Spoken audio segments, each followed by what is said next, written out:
Welcome to this explainer. Today we're diving into the absolutely fascinating and, well, kind of sticky world of adhesives. You know, we really don't think about it much, but our modern world, it's completely dependent on things just sticking together. We're going to trace the entire evolution of glues, literally going all the way from ancient tree sap used by early hominids to the ultra-modern synthetic epoxies holding together today's cars and aerospace tech. So, look around you right now and ask yourself, what fundamentally holds our world together? Seriously, the device you're watching this on, the chair you're sitting in, the very walls of your home, they all rely on some form of adhesion. It's essentially humanity's eternal quest, right? To join completely different materials into a single functional object. And it's a quest that is way, way older than you might think. Part 1. A Sticky History. Okay, it is honestly staggering to realize that we humans have relied on adhesives for over 200,000 years. I mean, early hominids were actually out there using tree gum to attach stones to handles for hunting tools. Crazy, right? Then, jump forward to 64,000 years ago, and researchers in South Africa found these stone arrowheads covered in traces of plant-based resin glue, blood, and bone. They literally glued their arrows together. Fast forward a bit more to 3000 BC, and you've got the ancient Egyptians using casein, which is actually a milk protein, along with natural resins to glue these beautiful, intricate inlays onto furniture. And the craziest part? It wasn't until the 1940s that we finally stumbled upon modern synthetic instant glues, like cyanoacrylate, which you probably just know as superglue. But early adhesion wasn't just about survival and hunting. It was actually crucial for art too. Take a look at these incredible lion paintings from the Chauvet Cave in France. These are about 40,000 years old. Now, how on earth did ancient artists get their colored pigments to stay stuck to rock walls for dozens of millennia? Well, they used early natural binders, which are essentially primitive glues, to literally stick the pigment to the cave. It's just a brilliant illustration of our long, really intimate history with adhesives. Now, ancient craftwork involved a whole lot of trial and error using animal, botanical, and mineral materials. Take a look at this dark, super viscous stuff. This is naturally formed bitumen, collected straight from the shore of the Dead Sea. It's basically a sticky, black, natural form of petroleum. Ancient civilizations would take materials like waxes, tars, and this bitumen, and they'd melt them down to use as early hot melt adhesives. It took an incredible amount of skill and precise heat control to get that exactly right. Part 2. Nature's Adhesive Masters. So when we talk about biological adhesion, one of the absolutely most famous examples is, of course, the gecko. You've probably seen them walking effortlessly straight up a vertical pane of glass. But here's the thing, they aren't secreting any kind of liquid glue or wet, sticky substance. No way. Instead, they rely on millions of microscopic, hair-like structures on their toes, which are called seta. And each of those tiny seta has hundreds of even tinier spatula tips that get so close to a surface, they actually utilize molecular-level forces to stick.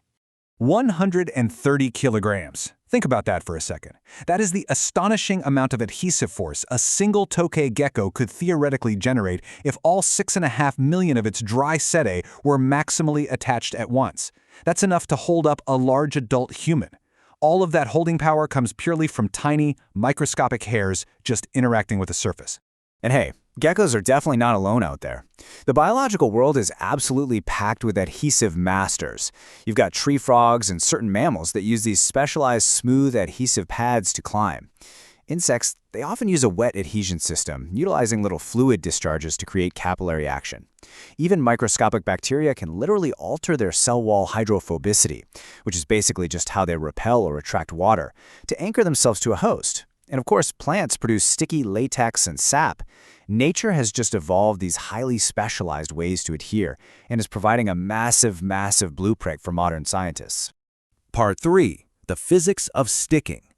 To really get why things stick, we need to break down two major physical forces. First up is cohesion. Cohesion is the attractive force between molecules of the exact same substance. Think about water molecules clinging tightly to other water molecules. That's cohesion at work, and it's what creates surface tension. Adhesion, on the flip side, is the attractive force between molecules of different substances. That right there is why water sticks to a glass window, or why glue sticks to a piece of paper. You can actually see this real-world battle between these two forces right on your car. When you pour water onto a freshly waxed hood, the cohesive forces holding the water together are stronger than the adhesive forces trying to stick to the wax.